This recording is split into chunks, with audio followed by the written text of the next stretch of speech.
Hello everybody and welcome to this video where we're going to be talking about when to bring in the experts.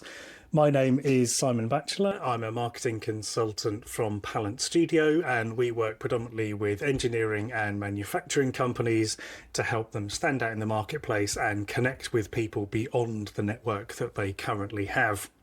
I'm joined today by Paul. So Paul, do you want to give us an intro? Hi, yeah, I'm Paul Everington from Everwell Associates. We work with all types of small and medium-sized enterprises, but also specialising in the manufacturing and production like yourself, Simon. Excellent. So today we wanted to talk about when is the right time to bring in an expert. A lot of the companies that we are working with, both myself and Paul, are often in that sort of scaling up phase. So they've kind of established, they've sort of proven what they do works, they've got a good customer base and that business is doing well. And now they're getting to the point where they think, right, I need to grow that business. So from our side of things, on the marketing side of the fence, as it were, we often see businesses think, oh, well, maybe I need to hire a marketing manager. And that can be a very useful thing to do inside a business, and particularly with sort of e-commerce brands or sort of B2C brands, actually having someone working inside the business doing your marketing is actually a very effective strategy because you need someone on the ground every day who can kind of share what's going on and keep that kind of social media content going. However, on the kind of B2B side, in the sort of consideration purchase, that's actually less effective because really what you're looking for is people who are looking for exactly what you're doing, because people who know what they want are looking for you rather than you having to go out and tell people that this is what they want, which is the sort of B2C side. So in B2B, we find actually sometimes having a generalist in-house isn't necessarily the best strategy, because what you really need is someone who is an expert in lots of different things, and that often isn't one person. And if it is one person, they're going to be very senior and very expensive. So quite often what we do for clients is we sort of help become their marketing department, as it were, by being the expert they need once a month or once every couple of weeks when they need it, and balancing that across a marketing strategy. Whereas it would be far less efficient and far less cost effective for them to try and hire maybe 2 or 3 people internally to do what they need to do to get those skills in-house. So from our point of view, that is when the best time is to bring in the experts, is when you're sort of looking to scale.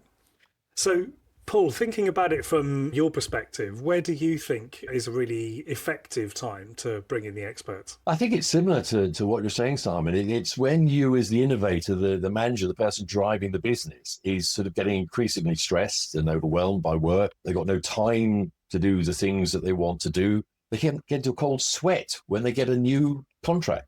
So, surely the best thing ever is to get a lovely, new, valuable contract, and it stresses you because you know it's just more work to do. And as you say, when you're expanding, you're employing more staff and so on, you've got the worry of employers NI, the recruitment process, the onboarding, the training, before they can be thoroughly useful. We do a lot of what we call quality as a service. So I sometimes call it the Nanny McPhee principle for those who've seen that one.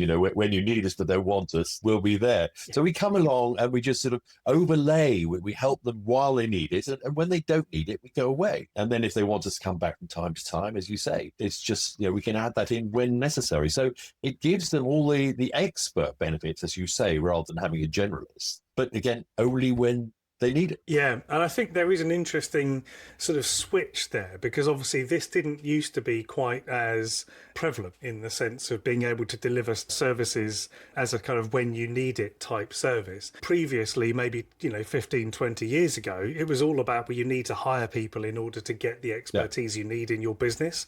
And I think there was a sort of running thought that actually, unless they're working in-house, it's going to be far more expensive to hire someone externally.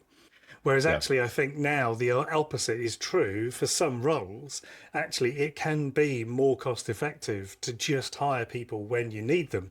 I mean, certainly from our side of just the internal workings of our business, we don't have people employed, 5 days a week to do what we need to do. We just have a team of experts that we pull in. That's why we're called Pallant Studio, because we use the studio model, which is to pull in the right people for the job to deliver on that work, and as you say, then the get experts, that work done and delivered.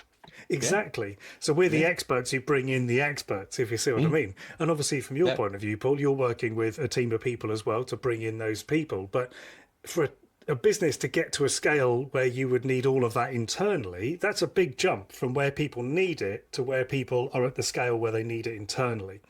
And I feel that during that transition period, then that's the right time to call on the experts to get the job Well, what done. happens is, you're right. They need the experts. They're brilliant at what they're doing. They're the innovators. Their product, their service. They're brilliant at that. But suddenly they find they've got to export it, and it might be an export controlled thing, or there's certain documentation they need, and they're just not familiar with that. So suddenly on a Saturday night, they had to learn this whole new process. No, they don't. Just bolt that in with an expert who will do it in a fraction of the time that you as the innovator. I mean, you can do it, of course you can, but you can just get it done, get it quickly, signed off, and that's it. And that's right from regulatory compliance. Also, what they get, I think, with what you were saying as well from the marketing side, us with quality, is someone to bounce the ideas off, to help them, talk through and improve, effectiveness and efficiency and so on. You could buy in supplies in a more planned manner, for example. If you get the quality process in place, rather than, as I said, the order comes in and you're in panic mode, oh God, how can we do that? And you suddenly find you're buying things at the last minute, which means they're more expensive. You may not have time to check them, in the manufacturing and production side, that's critical. So when you're actually planning it properly, so one of the things we do sometimes is come in and do project management on a specific project. So we help them with that. So they buy things in a timely manner, the best quality, which means at the other end, they won't get, complaints, they won't get failures and that sort of thing. Rather than what can otherwise happen is they get this big job and it's really exciting. They had to rush around like headless chickens to do it. And then they get the fallout later on, which requires more work for them and customer dissatisfaction and so on. So it's about planning it. But as you say, bring the experts in sooner rather than later. And you only bring them in for the time you need them. Yeah. And I think that's the key, because otherwise you just end up spending your profit margin fixing a project that could have been run far more cost effectively using extra resource that isn't going to be an ongoing overhead. It's just a when you need it overhead, which I think is a much different sort of way of looking at running a business. Yeah, very interesting. Yeah. And also I think when the innovators, we talked about this before, that the innovators feel they need to micromanage, and actually what they need to do is to let go. But effectively, if they put good processes in place, that's what micromanages the business. People know what they've got to do because it's all written in the process. As we've discussed before, you can change the process if there's a new, better way of doing it, better technology. Yeah. But nevertheless, it's written down. So the process is what's micromanaging. So the innovator, the leader, can do the blue sky thinking. Absolutely. And you'd be amazed how many, well, you probably wouldn't be amazed, but a lot of people might be amazed with the number of times that we go into a business and they say, well, we thought we'd build our own updated website, and that was 3 years ago. And we've just pushed some boxes around Wix for 3 years. It looks crap. It's all out of date. All of the text is The pictures don't really work. And we just thought, you know what? This has taken far too long. We've lost so much business over it. We just need someone who knows what they're doing to come in and you're so right. We had that. We had that in our own business. I handcrafted in HTML our first website in 1995.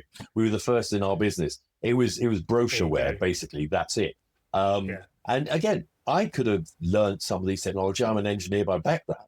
But no, at some of the networking events we've been to, I met a fabulous team who've done a brilliant job in a fraction of the time, far better than I could have done it. And it's been delivered in a really short time scale, not in the, you're right, 3 years, how did you know? That's the sort of time it does take. So we called in the experts and it was done, in a blink of an eye. Fabulous. Excellent. Well, if people are listening to this, Paul, and they think I need someone to come in and help me get my processes sorted out, then how can people get in touch with you? They can go to the website, everwell.associates, or find me on LinkedIn, Paul Everington. Excellent. And if you're listening to this and thinking I really should put down the mouse and stop trying to make my own website or any sort of part of your own marketing, then you can get in touch with me by either going to the website pallant.studio or you can then connect with me on LinkedIn.